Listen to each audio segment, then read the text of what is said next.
Boy, howdy. How you doing, Nicholas? I Getting ready am for the holidays? I am just dandy. I got my my nice Scotch whiskey glass that It's- you gave me. Yes, all I Say, drink that's a out of nice now. glass. That's a Mm-hmm. nice glass. You know what I All I like drink. about it? It's got a nice heavy bottom, Mm-hmm. right?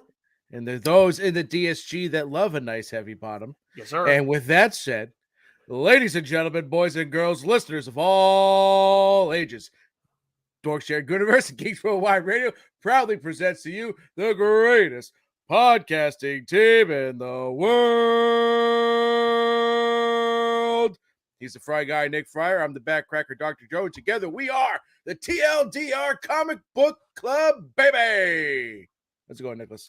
I cannot believe we finally made it, Joe. We have another trade issue. Holy shit. Yeah, you ready?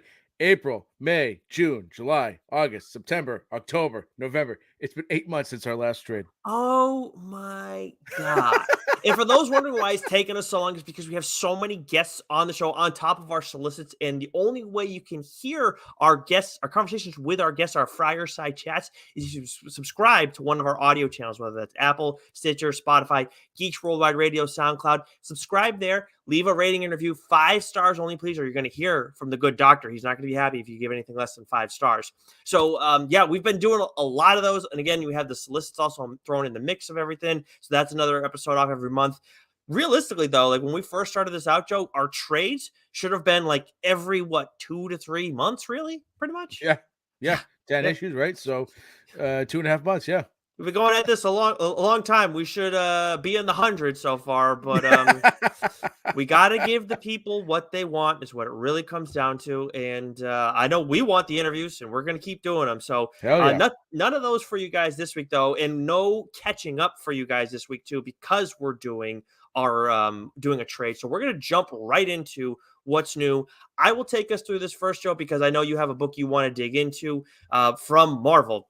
We have Amazing Spider-Man issue 14, X-Men 17, which you are staying on top of, X-Force 34, Midnight Suns 3, Deadly Neighborhood Spider-Man issue 2, Avengers Forever 11, Star Wars Yoda issue 1, Alien 3, Defenders Beyond issue 5, Doctor Strange Fall Sunrise issue 1, All Out Avengers issue 3, Miracle Man The Silver Age issue 2, Star Wars Revelations issue 1, Genis Vale, Captain Marvel issue 5, and that is not the only issue 5 that is out this week, Joe. What is the book you wanted to talk about from Marvel?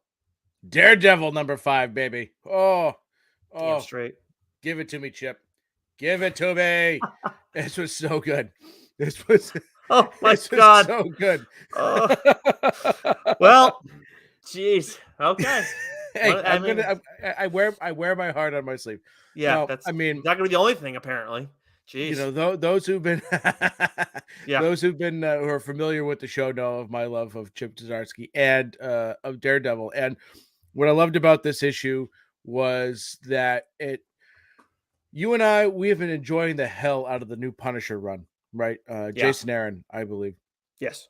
And there's some shit going on there with Frank Castle and his wife and the Hand, and we know what's going on, but we there's still some mystery to it, and this issue does a really good job of giving us a little bit more, because what we have now, the storyline that's been going on with Daredevil and Elektra and sort of resurrecting the Fist, they're getting into some shit, and they're getting ready for battle. This series has been it's such a contrast from his first run on Daredevil, but still just as good.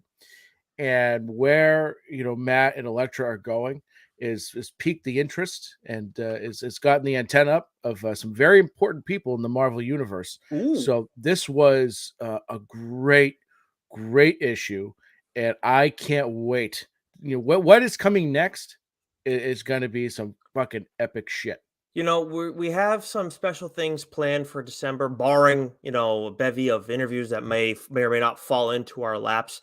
We're talking about doing some creative, different things. As much as we joke about never getting our mainline issues in, but something I would be open to doing, Joe, too, is when Punisher, I believe, is only 12 issues. I believe it's a maxi series, if I'm not mistaken, or whatever you Okay. want to call Yep. those things. Maybe when that ends, because Daredevil's coinciding with it so much, maybe we do something with that at the end. Because I've been Yeah. staying on top of Punisher. I'm usually behind on Daredevil by one issue, as in like I don't stay on top of it for the show, but I read it, in the coming days. So maybe we do something like that when Punisher at least wraps up, since they're so closely intertwined. Yeah, because it'd be interesting to see where Daredevil is by the end of that story. Because it could be that they're only crisscrossing for a couple issues each, and then Yep. that's it. They both kind of go. But it'd be interesting to see if the end of the Punisher run continues to coincide with what's going on in Daredevil and Yeah. how those two forces meet and end up. So that's a really good idea, actually. And thank you. And that Chip also told us when he was last on that he's not gonna like this run on Daredevil is not gonna be as long as his last one. So it could very well be abrupt. It could be, I you hope know, it's fucking longer than 12 issues, for fuck's sake. it Jesus. it might I be, ain't it ready might for not. that. I ain't ready for that. I ain't Yeah. ready for that. I heard Ryan Stegman's trying to get him out the door over there too. I don't know if that may just be hearsay, but the streets are talking. So, Chip doesn't tweet much. And he put out a tweet today. He's You can go find my good friend Ryan Stegman on True Social or something like that. Oh, I missed that one too. which, Oh which, which, boy. which appears to be the exact opposite, I think, viewpoints. Yes. So it was such a good fucking tweet. It was perfect. Man, left and right. I love Yeah. it. Oh, Yeah. good lord. Let's see. What do we got from DC for this All week, Joe? right. Well, that's quite a mouthful as well. I think DC might have had more than Marvel this week, or about the same, actually. There we 16 go. apiece. Holy smokes. They had 16 apiece, and I don't even think there's 16 books from the rest of the publishers this week, which is fucking wild. But anyways, Detective Comics 1066, written by Ram V. Haven't gotten to it yet. I've been enjoying the hell out of this. Action Comics 1049. DC versus Vampires 11. The Human Damn straight. Target number 9. Harley Quinn issue 24. Dark Crisis Dark Army number 1. At least that one's condensed a little bit. We Tim Drake Robin issue 3. Batman Fortress issue 7. Batman Gotham Knights Gilded City number 2. Sergeant Rock versus the Army of the Dead issue 3. Punchline The Gotham Game issue 2. Young Justice Targets issue 5. DC Mech issue 5, Batman and his Scooby-Doo Mysteries issue 2, Whew. and Deathstroke Inc. issue 15. Damn straight. And Deathstroke Inc. issue 15, whether you're listening to our audio channel or maybe you're watching us live on Doc's Twitch stream or maybe on YouTube or our Twitter feed, that's the book I'm going to be digging into today. So that's the only reason we're not talking about it right now. Got a lot more to talk about with Deathstroke year 1, but let's continue forward with what's new. We got Image. We got a couple books that you and I do want to dig into. A lot of books that we're reading from this week. Department of Truth issue 22, Image issue 8, Hitomi issue 2. What's this abbreviated one here that you got here? What's the furthest place from here? So I usually do Marvel, you usually do DC, I do Image. So that's why I didn't write it the Yes. fuck up, because you usually I Yes. wouldn't have done that to you because I knew you wouldn't have gotten it. Yes, yeah. Well, that's my fault for calling an audible today. Oh, we got the Scorched issue 12, which we are both reading. The Magic Order volume 3, issue 5. This is the final issue of this arc. Talked about this story a while back. I'm going to be binging the hell out of this. I've been kind of trade waiting on this one, as much as I do like this series a lot. And then let's see. We have 2 titles that one I want to dig into by myself, but a larger one that I think we both want to get into. Why don't we start with that, Joe? Tell me your thoughts on the 3rd issue of Vanish. Oh man, this is good. This was Yeah. good. We I can't say too much, but Right. we see the main character here. He as Emerald Lagasse would say, bam, kicks Yeah. it up a notch. Yes. Holy smokes. Yeah. It was yeah, well, I was gonna say it was really fucking good, and I think you were about to allude to this. The art. Yes. How did you get that? Yeah, well, That's it. Been I doing this a guess, bit. Yes. yeah, just a smidge. The art in this issue, man, was extraordinary. Stegman absolutely fucking killed it, and there's some good vicious scenes. Holy smokes! Holy smokes! Dude, Yeah, the violence in this series is 10 out of 10, maybe 11 out of 10. Absolutely batshit. I Vanishes was like Image has pretty much, I would say my top 5 books probably just like without even like thinking too much about it. It's probably all Image. Vanish is one of them, and King spawns another one. Gunslinger spawns another one. So it's like obviously we can't say enough about Image, but you like they're all doing their own thing. A Rogue Sun is another one too. So it's like that's 4 right off the rip, very easy. Radiant Black's in that conversation. So, but like this series, man, like you said, it gets turned up a notch for this character to the main character. Like he's we know what he was going to do in the first issue. We like got a sense of like the direction that they're going to take this character and how they're flipping some genres on their head and everything, while still being like being similar to some other popular titles that we've seen outside of Image. But the way they've ramped things up and how like violent and vicious they're getting, I mean, Donny Cates and Ryan Stegman like just absolutely knocking this out of the park. And then the final image of this issue too, like is just like, oh fuck, like it's like yeah, no one's safe in this series. Very early on, absolutely nobody's safe. Like they plan for 8 issues, and I'm excited for all of these first 8, but I just like pray to God there's no way. Like I know financially there's no way this doesn't go beyond 8 issues, but I just hope that they don't just say, yeah, we just want to keep it 8 issues and then move on to the next story, because this just has infinite potential. oh yeah, and I think Stegman alluded to that too when we talked to him, right? He said like True. they can do so many. I think they do have planned like things within this universe, Yes. sort of what we're seeing now with Radiant Black, right? I think they have a similar idea that they could do with Vanish, right? And the Hmm. Vanish, and so yeah, the stakes were kicked up a notch. I love nothing more than a wildly flawed protagonist. And man, this guy's got every fucking flaw in the book, and it's fantastic. Yes. Yes, he does. God, I just can't say it enough. Like the character designs in this series, not Mm, just the main character. Like he has a great look, but I mean, all of them across the board. Just yeah, can't get enough of it, of Vanish. I mean, it's to the point where Lauren reads comics, but she's reading this monthly. So yeah. that's saying something. She don't want to have to do that with a book, but she's doing it.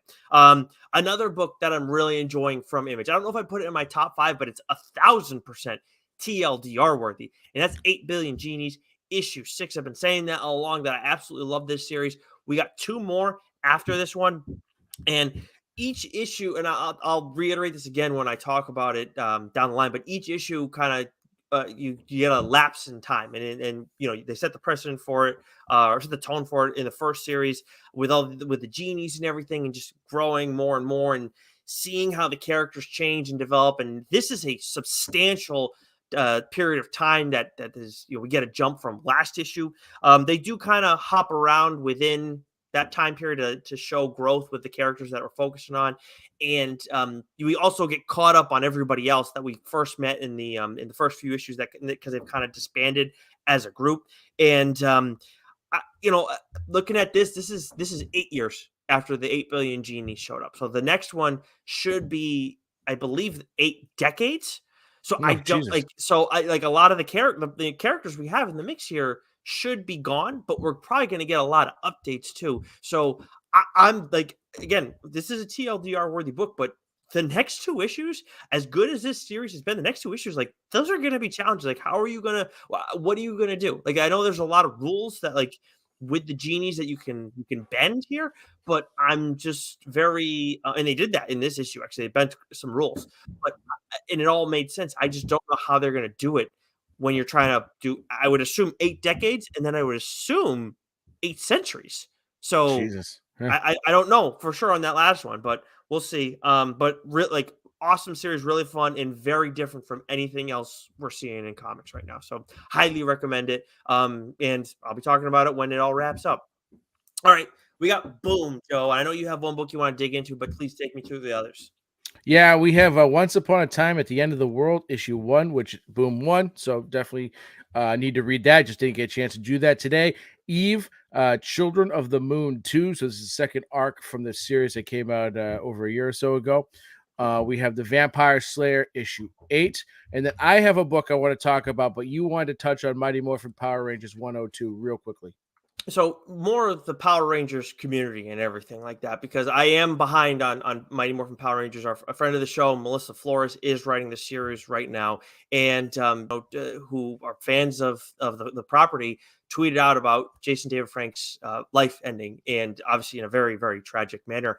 And I did talk about it on Change My Mind, so I don't want to, I don't need to go on again about it, but it's just that it's first of all, it rocked me. It's still like when I talked to you about it before the show, talking about it now, still getting that uncomfortable feeling about a childhood hero passing and ending their own life. It's beyond tragic, and I just want to reiterate for those out there who are going through stuff, there are people who care. And if you're listening to the show, know that Doc and I care. Like, we care about our listeners. We care about the people who are listening to, who are hanging out with us once a week, sometimes twice a week, maybe 3 times a week if you're watching the show and listening to the show. If that's the case, that's, I mean, wow. But seriously, it's if it's okay to not be okay, but please talk about it with those people that you care about, because there are always people who care about you. So I just wanted to share that, Joe, as you take us into Stuff of Nightmares, issue 3.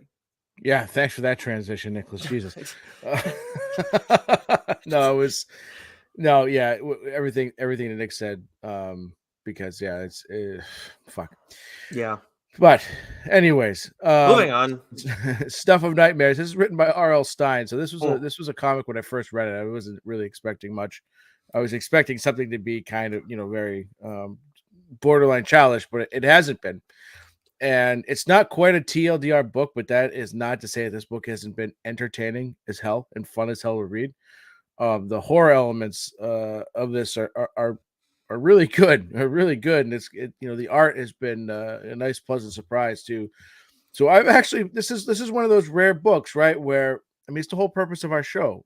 We grab a book that we might not have heard before or might not give a chance to, and you just read it and you get pleasantly surprised. And so that has mhm, been Stuff of Nightmare. So had this book come out at a time where maybe it was either wrapping up or finishing up right around October, and could have made it like a spooky book, even though I'm mhm. talking about a spooky book today. Yeah.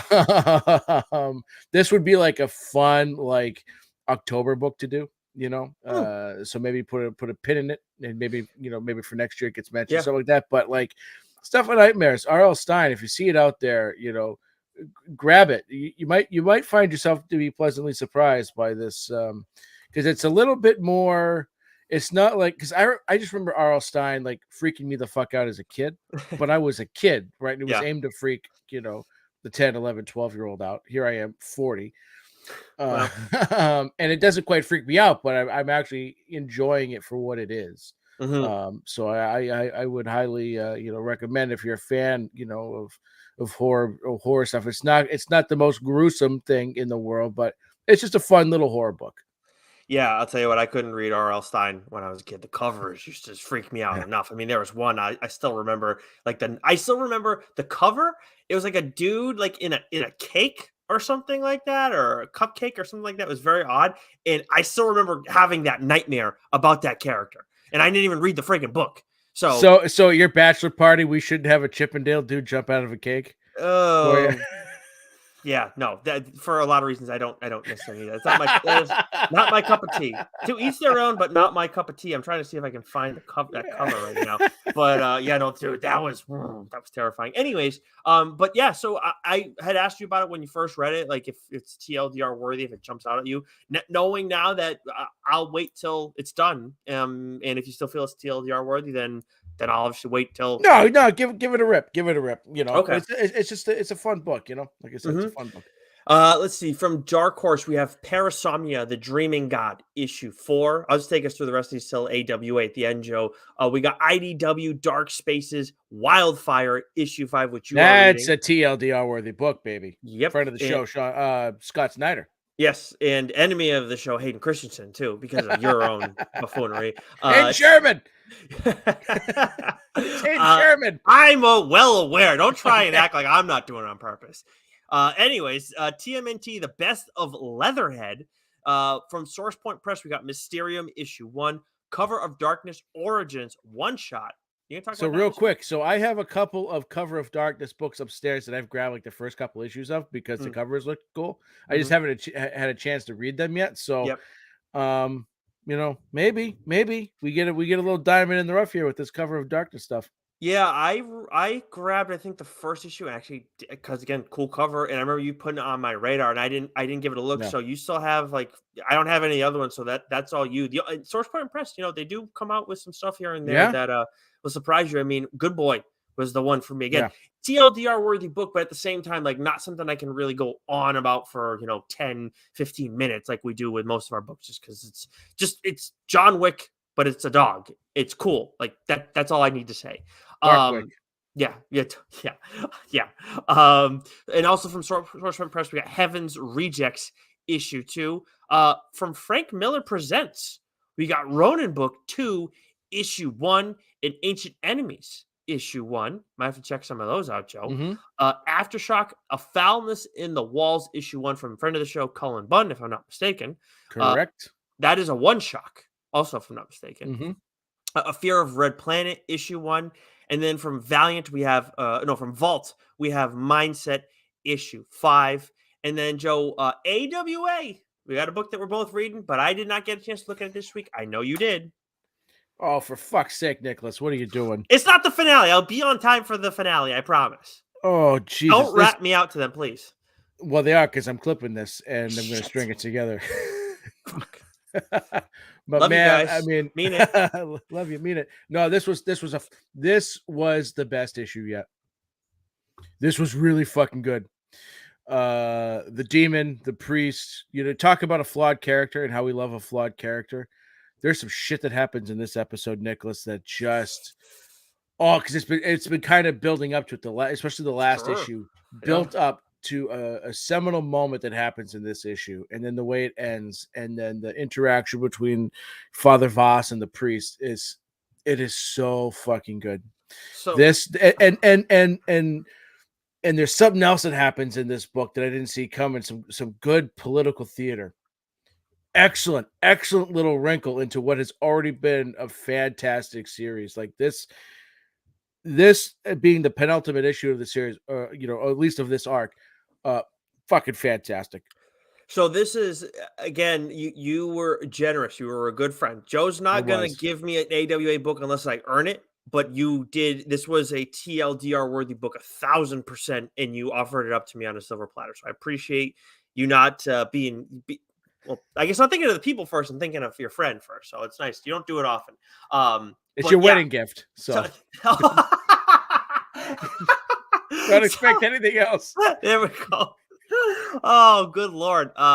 So with okay, so the end of the third issue was very much like God, this has gotten kind of fucked up. Like, and it was already a really messed up book. And it was, yeah, I've absolutely loved it. Would you say that Sacrament issue 4 is even more fucked up? No, it's no, because like I said, what happens in that issue leads to what happens in this issue, right? And so there's fallout. Got it.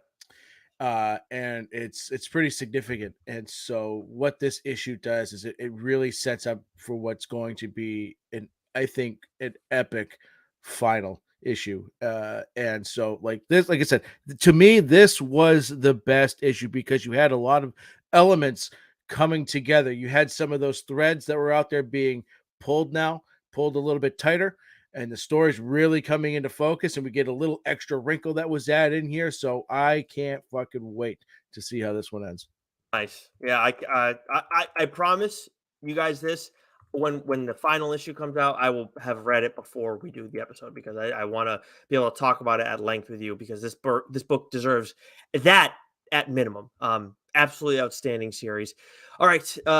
Speaking of AWA, of course, friend of the show, John Lees, who is excited to hear that we're talking about this. He turned us towards this book. This is one of his original books, not an AWA book, but of course, we've seen him do quite a bit of work over with AWA, a book that you've been really itching to give a look and talk about. I know it's not Dorktober anymore, but you said it yourself. This is a horror book that you have to talk about now because you've given it a look. What are you talking about today, Joe? Okay, well, so the fact that we were having a trade this week threw me off a little bit because we Oh, haven't done mainline and it snuck up on me, even though 69 nice was just a couple weeks ago. yep, yes. This snuck up on me, especially with Christmas. I mean, Thanksgiving coming up, the holiday. Yeah. I'm like, what book should I read? And I'm going through books that I've been reading over the past several months and over the past year, and I don't know why I thought of this, but I remember, when we did, Hotel and the Crimson Cage, and we had John Lees on, he talked about this book Sink, and I said, I should let me give this one a look, and Give it a I bang. give it a bang, and I said, okay, I'm gonna do it. So, oh boy, I don't know if I'm ready, honestly, because this book was fucking terrifying. So, the book I am discussing, Trade 7. This is a must read for any horror fan. It is Sink, written by John Lees, with art and colors by Alex Cormack. So this is the same team from the Crimson Cage, which I talked about earlier, earlier in the year, with letters by Colin Bell. And the synopsis: a forgotten East End district of a warped funhouse mirror vision of Glasgow, Scotland. Sinkhill is a hive of crooks, deviants, and killers, and ordinary folk unfortunate enough to live among them. Sink is a vicious new crime series from the creative team behind Oxymoron, The Loveliest Nightmare. When Alan misses the last bus home, a wrong turn on his walk home takes him into Sinkhill. There he must face an onslaught of knife-wielding youths, a fox-masked vigilante, and a nightmare lurking in a blue van. Now, I want everybody to know this, Joe. I know we try to keep certain things private in our own text conversation. But I got to tell everybody, Joe texted me on Friday, Sink greater than Hotel. And Yeah. for those who are new to the show, uninitiated, maybe you skipped the Hotel episode. Hotel is one of our absolute favorite horror comics. Period. I definitely talked about it on Trade. It's among the top 10 hashtag Dork horror comics we did with Rich Keefe and Ryan Davey. I think it was last year for Dorktober. Hotel is amazing. Might be my favorite book that you've talked about on this show. I'm sure that's a conversation we'll have at some point down the line. Absolutely loved it. Second volume was great. We had John Lees on the show to talk about that and Crimson Cage. And for Joe, just like I love Hotel, but I will grant that you probably like it a little bit more just because you were on it first, and you have there's a little bit of something that comes with being on it first. But for you to say that is absolutely insane. So I can't wait to hear more about this, and I can't wait to friggin' read it. Yeah. So they're different, Mm-hmm. right? But they're the same because they're both anthology stories. Like with Hotel, more so in the second volume than the first volume, right? But in Hotel, we get issue to issue, we get sort of like singular stories that happen, Mm-hmm. and each one is fucked up, right? But there's a common thread throughout them, and they all kind of get pulled together to tell sort of an overall narrative. And we get that a little bit more in volume 2, where it's a little bit more of a linear story. We still have those individual stories that fall within it, but there's definitely more of A to B arc there. Gotcha. Yeah. And so with Sync, again, there's that commonality where you've got, individual anthology like stories issue to issue. But the common thread is the location. Like Sink Hill is a character. This location is, a character. So it's almost sort of like Pulp Fiction, where you have all these stories sort of taking place, and they all sort of like connect in some way, shape, or form, or they all interact with each other in some way, shape, or form, even though they're not telling necessarily a linear story. So like everything happens within this area of Sink Hill. And the other thing I would sort of just differentiate between the two, like Hotel, that scared the piss out of me. That was a fucking terrifying book, right? And that was dealing with a bit more supernatural, right? You know, it had a bit more of a supernatural element to it, whereas Sync is just flat out horrifying. It is violent, it is brutal, and I love it's Dalabar Taliich, right? That's the artist on Hotel, Yes. right? He's like perfect for that, right? But Alex Cormack, like I saw his art on Crimson Cage, like it got brutal, it got violent, it got Yeah. nasty, but didn't scratch the surface to what to what Sync uh gives you. I sent you a picture and I said, this is Wow. the Yeah. mildest of the art. Yes. Oh, that's right. Yeah, you did. It was. Yeah, Yeah, and I was like, what? yeah.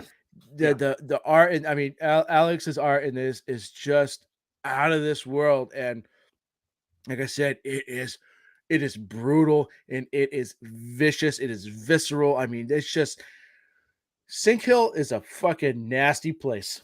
And we'll get into that in just a few moments. But like that's what I think I love, reading those two books, Hotel and Sink. And I get why when we talked with Axel and he said like, well, I read Sink. That's why I wanted him to do Hotel. Like Yeah. I get why that book got him that job Mm, because it is so friggin' good. And they're both very so I love when it comes to horror like series like this. Same thing with the Silver Coin, right? Is I love these sort of singular issues that have sort of a common denominator that sort of runs throughout them, but it's not like it's always a major thing. Like you can have like this thread that connects them all together without it like just sort of being that typical like story arc that you get, from most comics. mm. And so with Sync, the five stories that are told within the first volume are so outrageous. And I literally had to read them at day. I refused to read these at night, right? And the first Really? issue, yeah, I had to. I had read them all in the day, and I I and know I you read like. I know you do that, but like for to say you refuse to read them at night refused is. refused I refused to do it because I couldn't have that be the last thing on my brain. Mm, And again, it's a quick read, which is great because you don't want to you put it down. And so the first issue, as a synopsis, sort of talks about here is what's great about this first issue is it just starts off as very mundane, and the way that John builds the suspense throughout this first issue, and what it does, right, is he slowly builds the suspense, and then it hits you with a jackhammer, and then he never takes his foot off the gas. Every issue from that point out is just full throttle.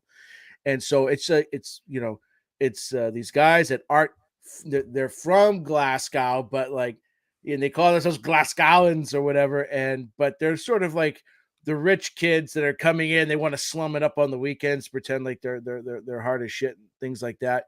So they're in a pub, and there's a group of them, and this guy's like, oh no, well, I'll just Uber a taxi or whatever. I don't need a ride home, but thank you. So his friend's like, you sure you shouldn't be out walking late? I can give you a ride home. He's like, no, no, no. I'll get an Uber, or I'll take the bus. And of mm. course, his phone dies, so he can't take the Uber, and he misses the bus. So now he's got to walk home. And so it's on this walk through Sink Hill that you start to see his interactions. Uh, and it just goes from bad to worse like that. Excuse me. And it gets this is the point where it goes from 0 to 1,000, because he's just trying to fucking walk home, and he encounters a couple of homeless guys, some guys trying to puts a knife up to him. Oh shit, and he lets him go, and then he takes a few more steps, and he's kind of being led down this alleyway, and all of a sudden there's just a gang of guys, and they're all part of this gang. They the leader of Sink Hill, his name is let me get his name right here. Cy McCurdy. So he runs everything in Sink Hill. Nothing, goes on without him. No, but these guys are pretty much going to fight club the shit out of this guy and kill him. That's their initiation into the gang. And he gets saved last minute by this fucking hatchet wielding dude in a fox mask. And he Uh-oh. just fucking goes ham on everybody, kills them all. right? Saves this dude's life, and then says, "All right, bro, you got to get out of here. You need to go this way, that way. Get on the main road. Don't stop for anything. You fucking aim for the fucking third star and don't stop till you get to daylight, whatever the fuck it is from Peter Pan, right? And just get the fuck out of there, right?"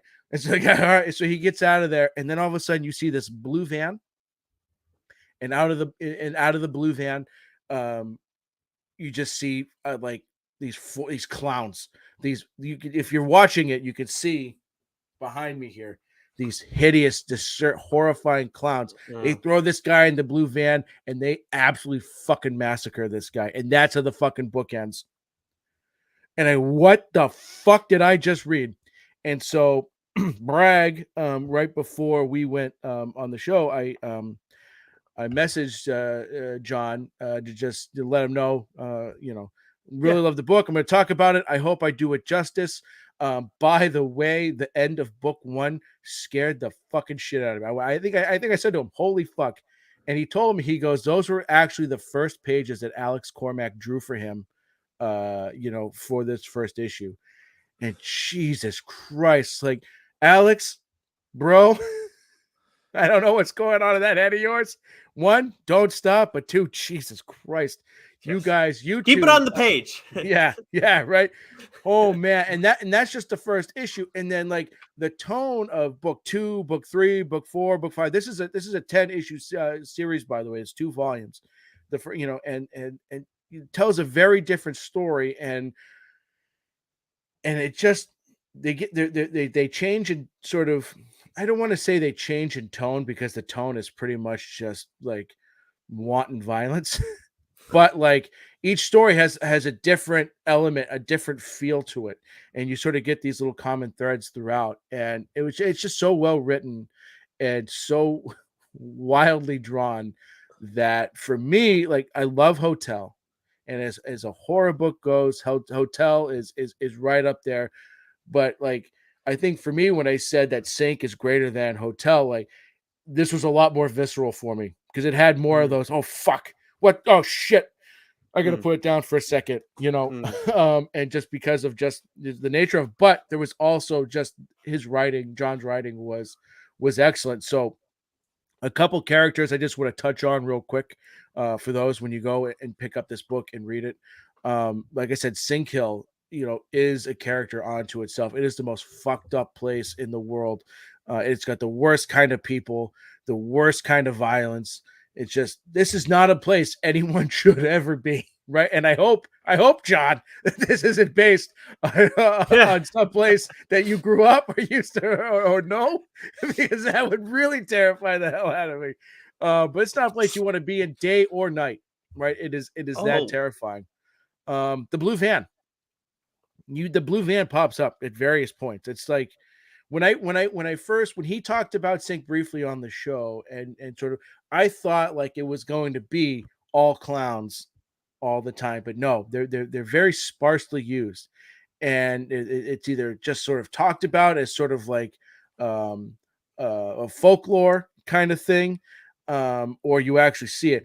Fuck, you see that blue fan, you get to fucking stepping, son, because bad shit's on the way. And then I mentioned earlier Simon McCurdy. He's sort of the kingpin of Sink Hill. Nothing, I mean, nothing goes on in Sink Hill without him knowing, or having his approval.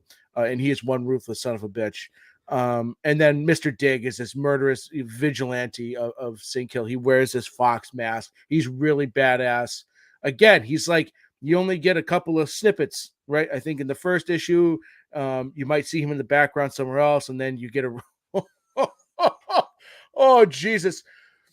I think it might be issue 3 or issue 4, where he's in it again predominantly. Oh fucking A, Nicholas. yeah. That's one of the panels that I sent you, was Yeah. from the scene that he's Oh, in yeah, there. yeah. Like, it's fucking wild. So this is a book that I cannot, recommend it. If you're a horror junkie, like, this is phenomenal. Like I said, there's 2 volumes. The first one is excellent. I've got the second one queued up, ready to go. Um, man, oh man, oh man. Like I said, It is just start to finish. You'll read it in a day. You fly right through it. So you have me like on the edge of my seat for all this. It's gonna be, we have 10 main line issues until we do our next trade, which could probably take another year or at least a half a year before we do it. Well, it was 8 months. It Yeah, was we fucking last crazy. Ronin it. So I mean, Yeah, good lord. We are the last Ronin of podcasting, so but yeah. it's bad. But when but I am like, this is a leader in the clubhouse very easily. I mean, you go read it tomorrow. You just can't talk about it for a long time, but I would highly recommend reading the fuck out of Man, it. I can't wait to read this thing.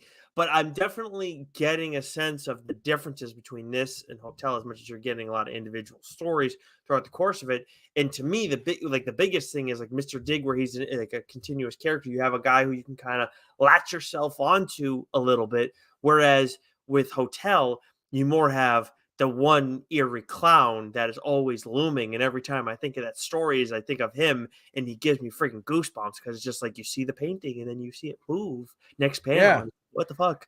Well, that's the supernatural. That's part of the Yeah. supernatural aspect of it, right? And then amongst the other supernatural things that sort of happen, that's more of like Hotel is like it's a haunting, right? Like Mm. you're at this haunted hotel, kind of thing, right? It's sort of a play on that. Whereas this is just sort of like the day in a life of a really bad fucking place, and a lot of bad fucking people are in it, and a lot of bad violent shit happens. So And good. it was just Listen, excellent. I Excellent. cannot wait to read this. And I need to ask you too, again, just to make sure that the people, because this is from Comics Tribe, which is a Yeah. company we don't talk about often at all, or ever, I should say. So this is available. I saw on Amazon as you were talking. It looks like it's available there. Where did you read it? I mean, I read it on Comixology. I had to buy it Okay. on Comixology, so I read it digitally there. Okay. This Well, is one though where if I see in Newbury Comics, I'm buying both these trades. It's going in the collection.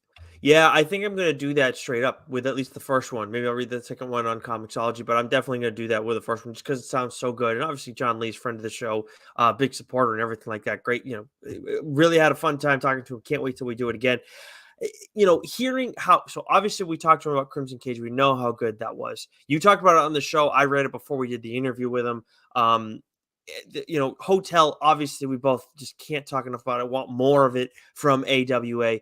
And then now Sync, and God, this sounds so good. This is, to me, like, obviously John told you about it, but still, it's like that diamond in the rough, like plot holes kind of was for me with Sean Murphy. As much as it was out there and everything, and I know Sean Murphy's work and I really like him.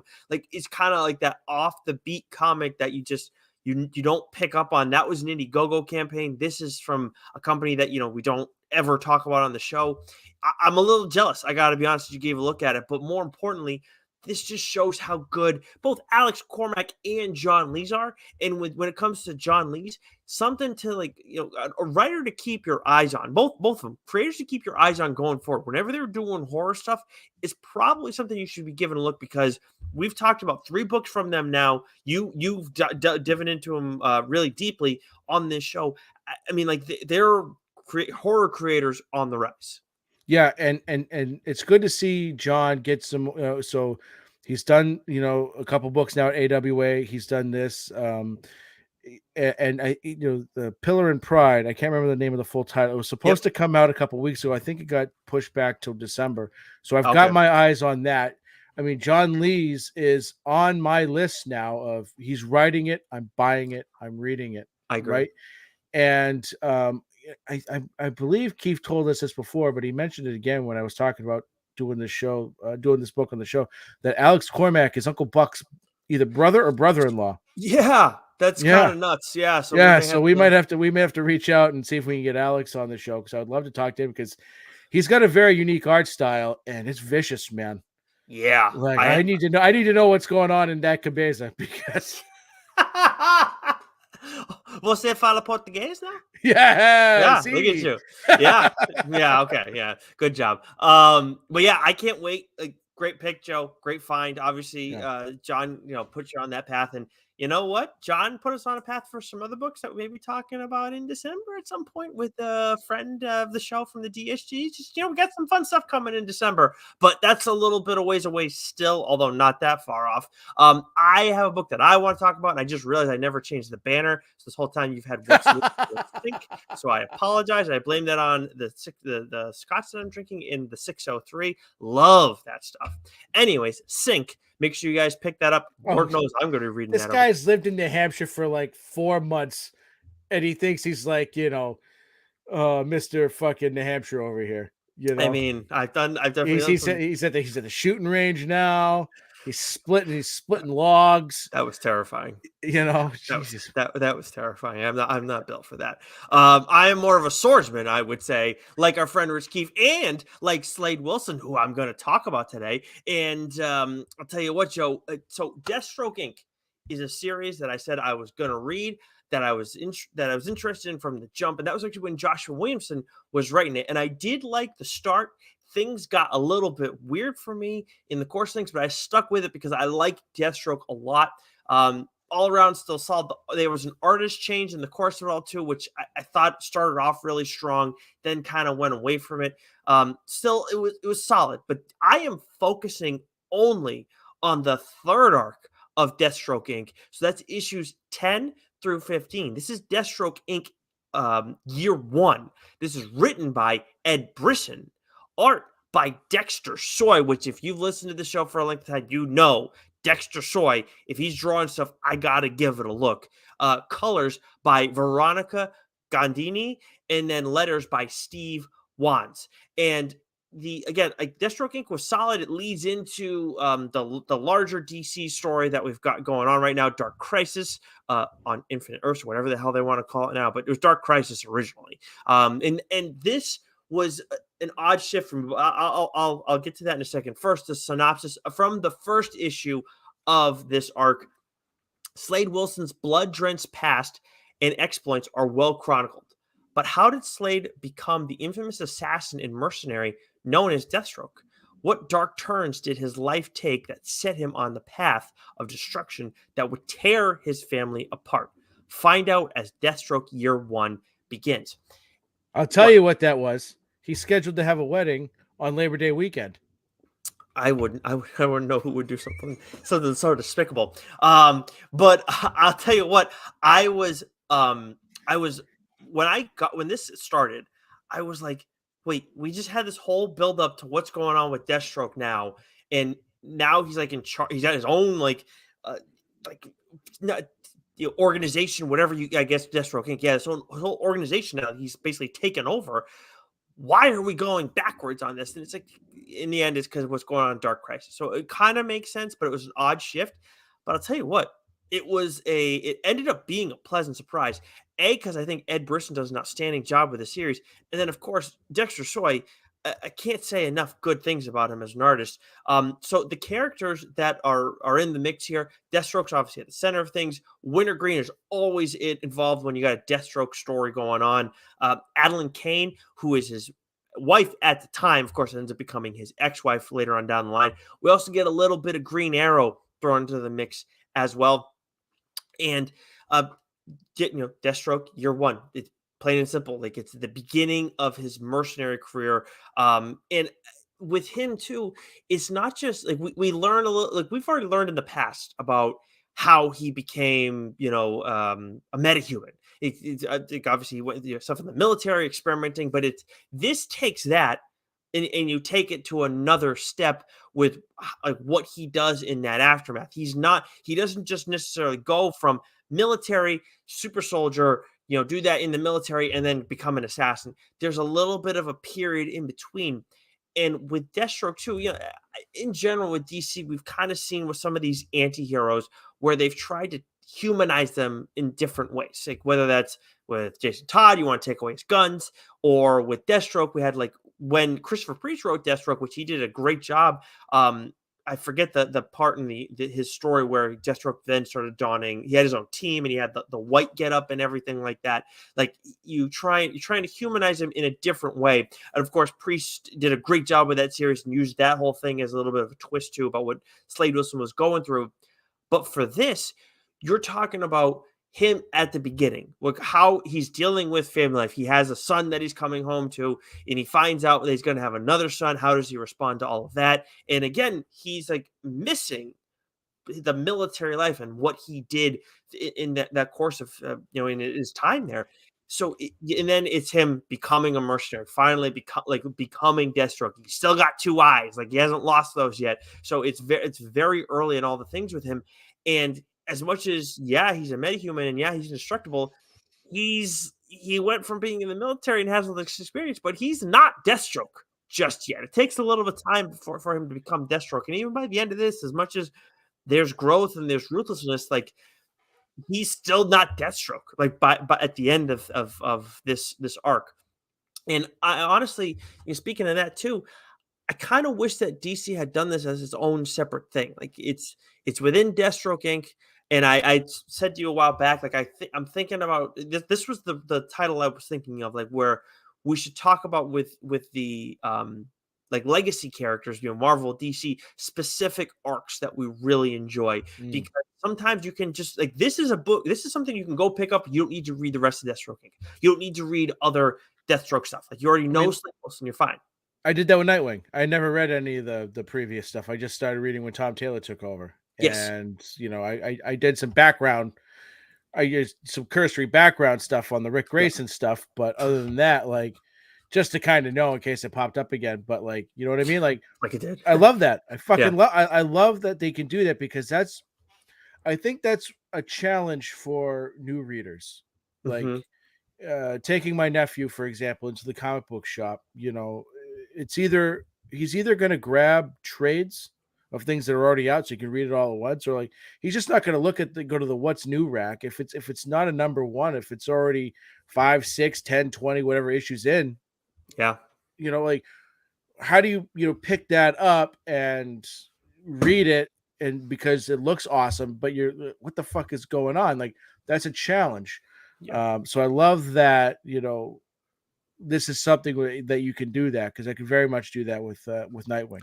Yeah, it's very uncommon. Like when you're talking about like ongoing series. I mean, this is the end, I believe, of Deathstroke Inc. Again, it's 10 through 15. I believe this is going to go down as the third arc of Deathstroke Inc. So when that trade comes out, when you guys are looking to pick it up, and the 15th issue is out this week, so it just wrapped up. I read this like well before we did the show, before the weekend and everything, because we get that kind of access. And I absolutely love Brag. how that. Yeah, I love how this wrapped up. And again, like I talk about Dexter Soy, there are quite a few artists in the business now, Joe, that we talk about, and it's like if you see their stuff, you got to give it a look. Like Stegman obviously only does Donny Cates stuff, so it's not really like you're not really trying that hard. Like obviously you're going to give that stuff a look. Dan Mora, whenever he's doing stuff, but again, he's getting paired with a crazy artist. You're going to talk. I'm assuming I forget. You're going to talk about Superman, Batman, World's Finest on the show at some point, or no? No, I've never read it. I collected solely to give to my nephew. Oh, that's what it was. Okay, Yeah. yes. So, but he's doing great stuff over there. And then he was outstanding on Once the Future, but so many covers. Dexter Soy is someone who, like, I don't know if he has like a solo contract with DC, but I'd like to see him do stuff outside of DC. I know he's got the Artist Elite stuff going on, but that's been a little bit weird and hard to keep up with what the hell exactly they're trying to do over there. That was a whole new thing with like him and Kirkham. I think John Boy, a friend of this, was in that as well, but when he's seeing him on Deathstroke, man, and if you're watching the show right now, he is one of the covers that I wanted to just share with the people. But man, he does such a good job, and he like the way he takes like the little things, like with Deathstroke, where he has like we usually see him in a helmet, but sometimes with his helmet, even he has like the little like bandana thing going in the back. In the early Deathstroke years, in this case, he has the it's all a face mask, like just cloth, and then he's got the long bandana like strands like whispering in the wind. It just adds to the badassery of this character too. And I think Brisson just like does an outstanding job again. Like where Christopher Priest again, I talked about that a while back on the show. That stuff is must read. That's a lot longer. Read all of the Christopher Priest stuff. It is great. You don't need to read that to read this, and vice versa necessarily. But I think that if you enjoy how Christopher Priest explores the humanity, Slade Wilson's humanity, I think you're going to like this a lot. It's from a different lens, obviously, because he's been Deathstroke a long time in Priest run, and then with Brisson's run, he's just becoming Deathstroke. So it's the kind of opposite ends of the spectrum, and he's already kind of ruthless, but he's still like building up to becoming, that transformation from Slade Wilson to Deathstroke. So it's a lot of fun. It's only 6 issues for this. I would love more of this as well, but I don't blame them for being concise and just wrapping it up in that bit. But again, I just would have liked it a little bit more if they kept it separate from Deathstroke Inc. So it was easier for the readers to identify that. But still, again, if you like Deathstroke, if you know someone that likes Deathstroke, you do not have to read any of the other Deathstroke Inc. stuff. Again, solid, but this is superior. You don't need to read any of that in order to read this and appreciate this. This is what I'm definitely going to check out because I'm not, I don't read Deathstroke. Again, familiar with the character, but I've never really read any of his stuff, familiar from what you've seen on, the shows, the movies, all that kind of stuff. And I love Ed Brisson. He's written, he's written a bunch of Old Man Logan, What's Wrong with Patrick Todd, which I'm currently reading, which is a fantastic series, Beyond the Breach, which is a book that I forgot. That's a potential TLDR worthy book. That was a great little sort of sci-fi slash, I wouldn't call it horror, but it was a really good book. So I enjoy Ed Brisson, his writing, and I would like to. I like that I could pick up and just read this arc, and get a good sense of the character, and the badassery, as you say, to coin a phrase. But this sounds fantastic. The action's so good, and again, like I love the integration of Green Arrow and all of this too. But just the way, like the way that I can talk about, Soy's art, it's outstanding, but the way that Brisson understands this character too, a character that like I feel like isn't always handled well. Like sometimes we see his humanity get explored, and it's like, oh well, why are we going in this direction? Like he's ruthless in everything. I just think that I think that Brisson like gets him at a great time, and that's why I would love to see more of this, because it's just a development into him becoming like that, just like soulless mercenary. And and by the end of it, you do get a little bit of that, but at the same time, it's there's just it's just like kind of like you're just scratching the surface, really. So it's not kind of not even all the way there, but yeah. Nice. Yeah. So Deathstroke Inc., pick it up. Again, you're going to see it as the third volume. You do not need to have read a single page of the rest of Deathstroke Inc. in order to give this trade a look when that comes out. But awesome. that is enough of that, Joe. It is a trade issue. It is trade 7, TLDR mainline issue 70. What book that I have talked about on this show, for those who don't remember, this is what we do on trades. What book have I talked about on this show that you have taken a look at? Do you plan to talk to me about today? I know. Sorry, I a question from Swag is there. So what do you guess? What are your guesses? Oh, okay. So I had the full list pulled in front of me. I can't remember. Give me 1 second. I had it pulled in front of me because I told you that there was like 4 from the last 60 that we had done that I thought, okay, Joe might check it out. Barbaric was on that short list, but I didn't think that's what you were going to do. Magic Order was one.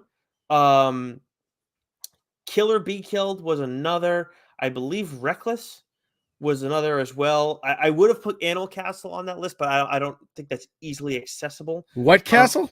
Animal Castle. You don't remember that one? Yeah, that was from like you said something else. Okay. Oh wow, jeez. Wow. Well, Animal Castle. There's you're slurring your words, Nicholas. There's another syllable in there. Anyways, King of Spies would be another one that I would throw in there, but I'm gonna put Reckless as the one that that you checked out. Yeah, Reckless. Yeah, of course it was. Yeah, damn right it was. Funny story. It wasn't going to be. It was going to be Bunny Mask. I was going to do Sync and Bunny Mask back to back. Oh man! 2 reasons. 1, after reading Sync, there was no fucking way in hell I was going to read Bunny Mask. Yeah, I don't blame you. And 2, like I couldn't find Bunny Mask. I couldn't find. It wasn't on Hoopla. It wasn't. So I was like, okay, I'll buy it. I'm going to read it and just.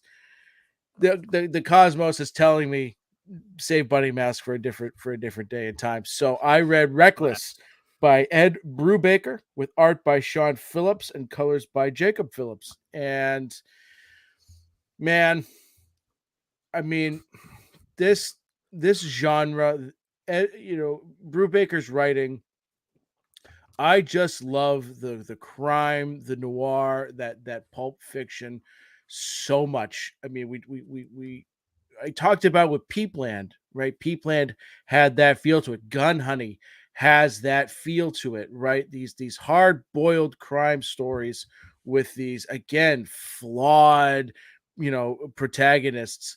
And this, I read this in a day. I That's read nuts. Sync, and I mean, just flew right through it because it's a page turner. You want to you don't want to put it down, and I couldn't put it down. And so the story that we get here with Ethan Reckless and him trying to, you know you know him being a character who is sort of this like fixer for hire sort of thing, I think is a really great premise for a former FBI agent, Hmm. right? And just sort of, again, he's got his flaws and the reason why he's formed all that's all sort of explained in this first volume, and him sort of going on this sort of vengeance tour.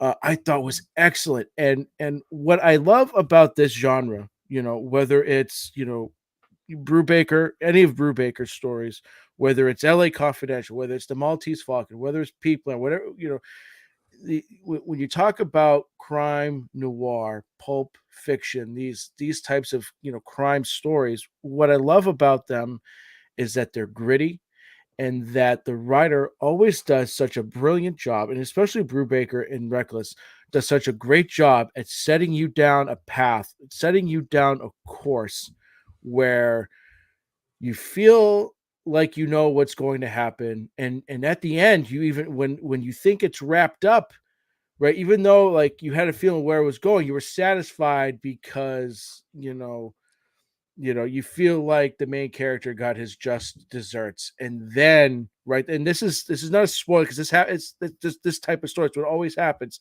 The way things then unfold from there, and the main character is like, what? And then him going back and putting all the pieces together, and then you get the true reveal. It's excellent. It's always excellent. And Brubaker's a master at that. He's a master at it with this and this particular character. And Sean Phillips' art in this, again, it's it's so wonderfully done because it's like it's violent when it needs to be, but it's not over the top. Hmm. And he has a great deal of restraint. And Sean's use of colors, muted tones here, a lot of sepias, a lot of blues. Like there's this grittiness to the colors as well that I think fits this type of story. It feels like a throwback. And I absolutely love that this was such a perfect book. And I believe these are just trades, right?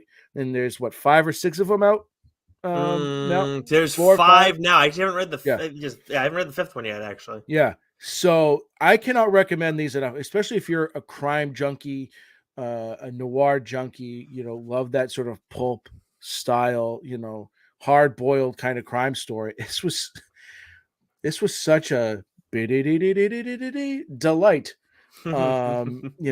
Again, like reading both these books, over the course of the weekend was so, like, it's weird. Like, I think we get into doldrums a little bit because I was talking about this. I was playing some cart with Keith and some of the other DSG guys last night, and we were talking about books, and like last year I read close to 1,000, and I'm far off that pace this year. I'm closing in on 700. Now there's still another month to go, and I'm sure but I won't come close to what I read last year. Hmm. And so it's like, and there's been a lot of really good books, but sometimes like, I'm just not in the mood to read. I'll go through Sure. like some mini funks, but these two books just like, boom, sparked. Like, yes, Yeah. I could read the rest of this Reckless series and the next. There is no doubt that I will have read by next week the rest of this Reckless series and the second volume of Sync by the time we reconvene next week, Mm. because like it's the holiday weekend. I'm gonna have some time. I'm in. I'm in. Like it's like The Witcher, like reading The Witcher. I Yeah. just one after the other, couldn't put it down. Right, Yep. same thing. So good. It's absolutely outstanding. I'm so glad you read it, and I mean, like, it's a similar thing where to for me where when I remember first seeing this the cover for the first Reckless book, and I was like, "Huh, that looks kind of cool." Like, I feel like it's I have no clue what they're going for here, but like I want to give it a look. And this is a while back, a few years ago, and I was just like, oh, I don't know what it is, like without looking at synopsis or anything like that. Like we know Brubaker obviously and Phillips, but I was like, oh, this looks cool. And when I finally gave it a look, I mean, I was visiting my future in laws, and it was like late at night. I was still working nights, so I had worked all night there while we were visiting them, and then I got into bed, and then I was like, I just give it a look because I'm still kind of wired from working, and I just stayed up and I'm like, I got to keep reading this. This is so freaking good.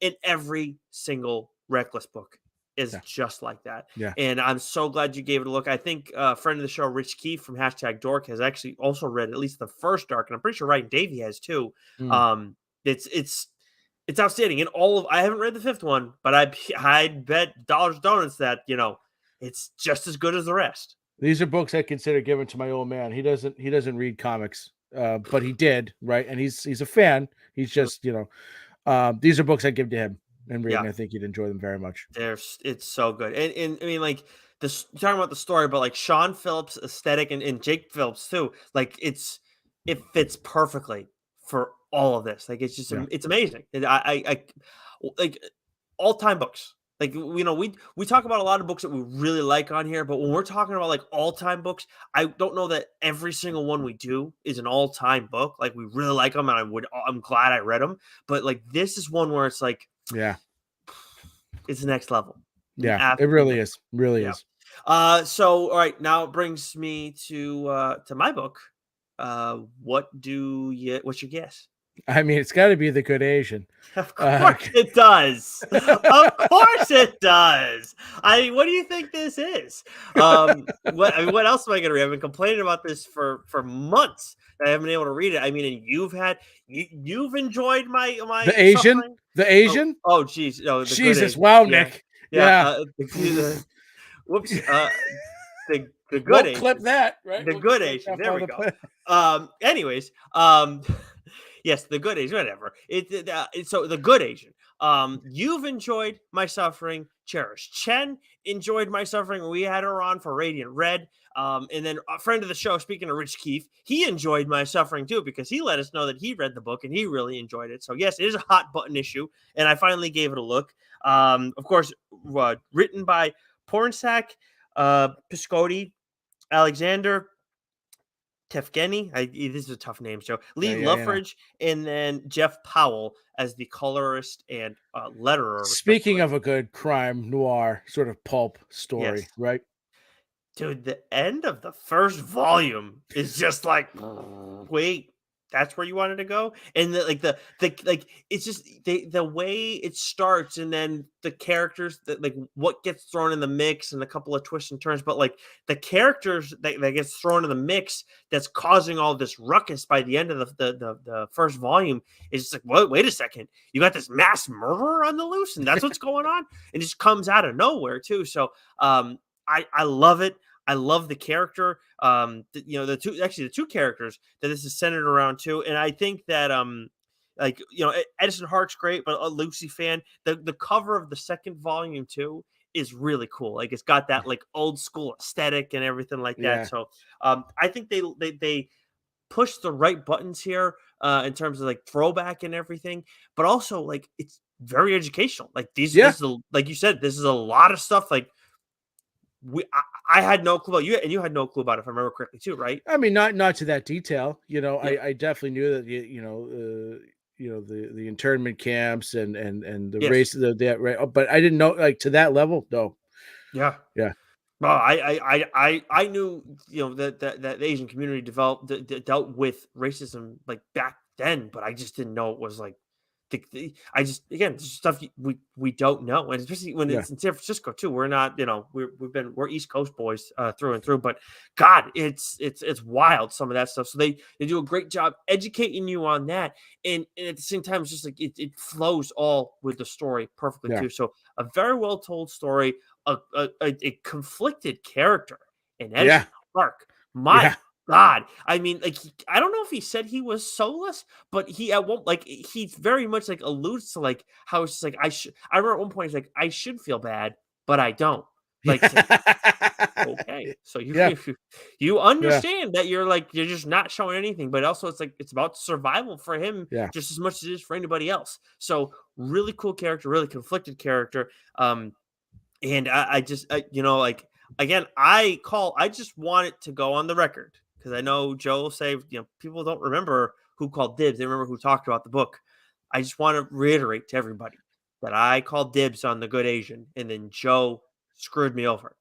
We Uh, rectified this situation. It's old news stuff. You live in mm, the past, you die in the past. The past is for cowards. oh wow! All right, Okay. tell me how All you right. really feel. Yeah, that was Okay. Coach Ditka. Okay. You're a Chicagoan. You should know that. They That should won be one Super Bowl. Spare that should me. be tattooed across the small of your back. Bears. Bears. Okay. But yes, The Good Asian was the book that I read in preparation for our trade. Two Image books. Not a Yeah. surprise. We talk so Right. much about Image on here. And again, another example of a book leading you down a path. And then when you get the reveal and then the look back and all the Easter eggs and crumbs that were left behind that you like these are books that you can reread Yeah. and be like, oh fuck, yes, that's right. Yes, and you see it and it all when it all comes together, man, it's absolutely fantastic. Dude, as you're talking about the Reckless books, I'm like, I don't, again, I'm not big on rereading stuff because I'm not big on rewatching stuff. Movies is one thing, but like shows don't necessarily do that. And comics, I feel like are kind of similar because of the length of commitment. But as you're talking about the Reckless books, I'm like, it's been so long and I really like them Mm, a lot. I might go back and reread those, yeah. it's that good. So that puts a ball, that's it on our trade. Our trade issues, trade 7.